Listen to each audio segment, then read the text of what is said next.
In order to be accurate and effective as an automatic rifleman, you must develop the skills necessary to have an accurate initial burst, adjust fire as needed, and acquire speed through application.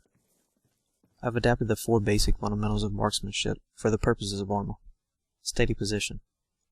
All you need to remember is that a supported position is the ideal position for the automatic rifleman, whether that be prone bipod supported, fighting position or foxhole bipod supported, or crouched with the support of a low wall or window.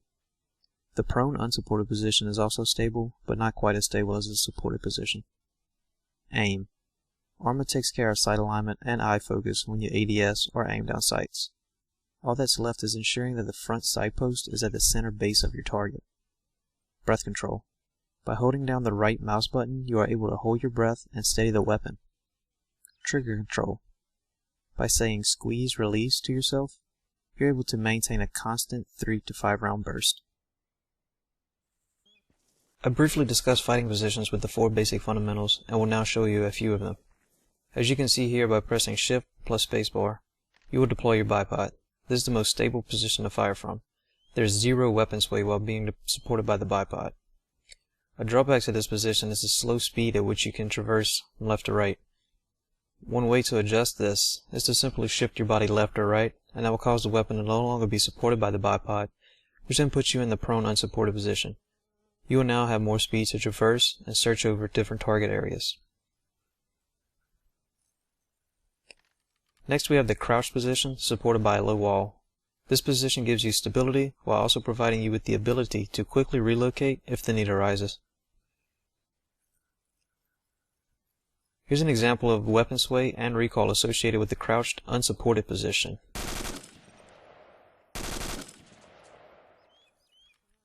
You can also support yourself on the sides of objects such as buildings, trees, walls, and things of that nature.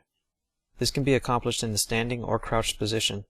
You will not have full stability, but it's still an effective shooting position.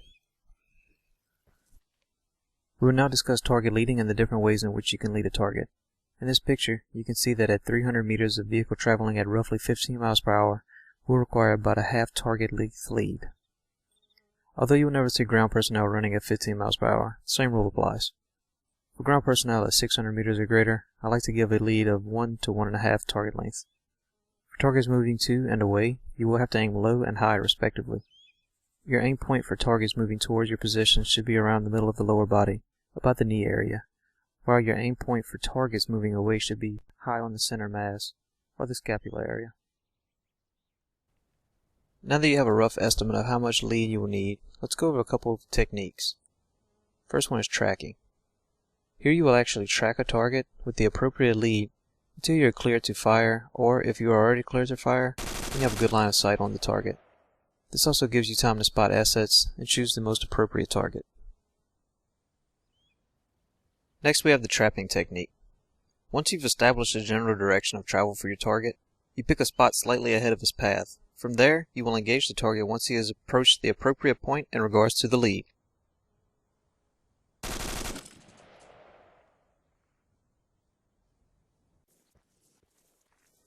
As we near the end of this video, I'll go over a few more things to help you acquire the skills to become as accurate as possible as the automatic rifleman. 2 of those things being the difference in traverse and search.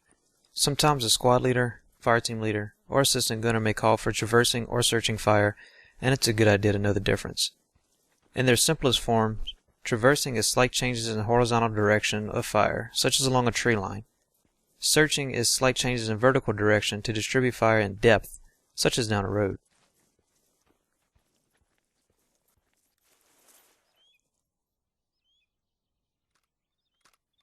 Now I'll quickly go over target adjustment using the rear sight elevation knob. I'll go ahead and set it down to 100, shooting at a 600 meter target.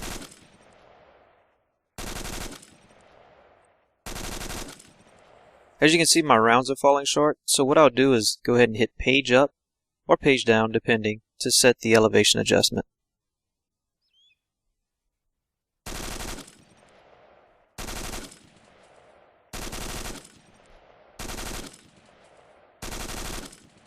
I'll go ahead and set the elevation back down and use another method called aiming point adjustment, and it's simply manipulating the sight posts to get on target.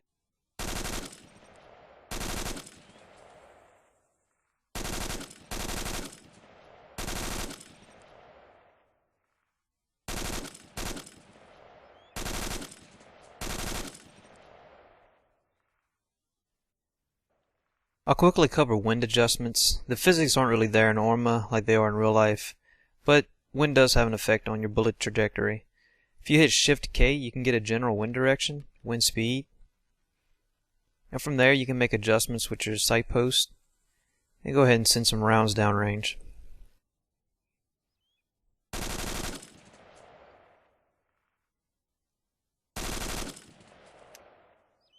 Also at the end there, you seen how there was 4 or 5 tracers that came out. It's just a hint letting you know that your belt has run dry. As we head off the range today, you probably feel as though these were some pretty simple topics. Well, that's because most of them are.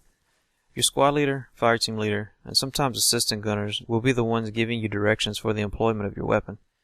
They rely on you to be proficient and have the skills needed to accurately suppress any given target. Therefore, these simple topics covered are some of the most important. It's up to you to take these and learn from them in order to succeed in combat. As always, I hope you found this video informative, and please subscribe for more in this series.